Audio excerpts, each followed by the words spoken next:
Council of Canadian Muslims, and thank you for inviting us here today and for everybody for making the effort to come out today to make your voices heard. Thank you! Today we gather in solidarity against those divisive and sometimes hateful voices who would try to set Canadians and newcomers against one another. Shame. Most recently, we've seen the deadly consequences of this kind of hatred and bigotry in Charlottesville, and our hearts and thoughts and prayers are with the family of Heather Heyer and all those who were injured. Here in Canada, in January, we saw the deadly consequences of hatred and bigotry in Quebec City, where 6 innocent Canadian Muslims were gunned down and murdered in a terrorist attack that also injured several others and left 6 widows and 17 orphans. Despite this, we will continue to resist racism and discrimination wherever it raises its ugly head and against any community. That's right. That's right. Whether it's anti-black racism, anti-indigenous racism, anti-Semitism, Islamophobia, or any other form of xenophobia, hatred has common themes in fear of the other, fear of change, and a worldview that is just too simple. We also must remember that when we hear stories about racism and hatred in the news, that it's been around for a long time, including here in Canada, whether we're talking about the internment of Japanese Canadians during World War II, the Chinese head tax, residential schools, or police carding. The history of Canada is not without its dark periods. Shame! An issue that sometimes gets forgotten when we talk about racism and hatred is the issue of intersectionality. When someone faces multiple types of racism, for example, black Muslims who face both anti-black racism as well as Islamophobia, and sometimes even racism from within the broader Muslim community. That is just not on. Shame!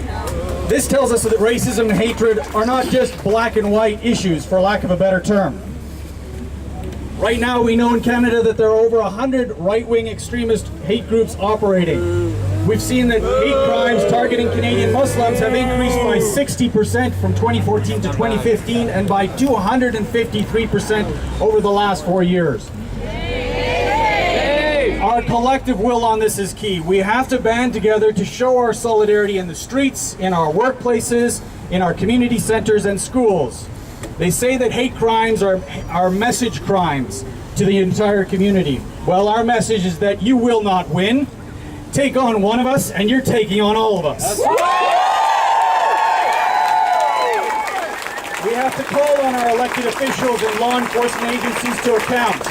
They must be accountable for how they are or aren't responding to criminal acts of hate, but also how are they responding to the climate of hate. Everybody has a role to play. We must each take initiative and remember that when we point a finger at others, 3 others point back at us. What unconscious biases do we have, and how do we make a change in ourselves? We have to remember the golden rule, which is found in all traditions, that to achieve peace, true peace, you must want for others what you want for yourself.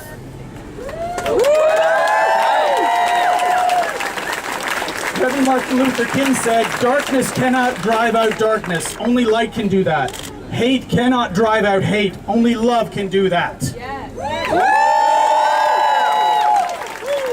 And Nelson Mandela also said, "No one is born hating another person because of the color of his skin, his background, or his religion.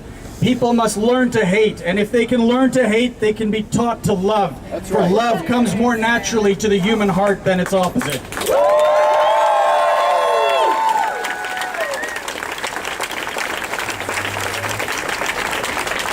Canadian Muslims are united with our fellow Canadians of all backgrounds and humbled to be engaged in some of the most important human rights struggles of our time. I call on you to join us, to go to our website if you have time, nccm.ca, and endorse our Charter for Inclusive Communities and support organizations and groups that defend and protect all of our rights. Thank you.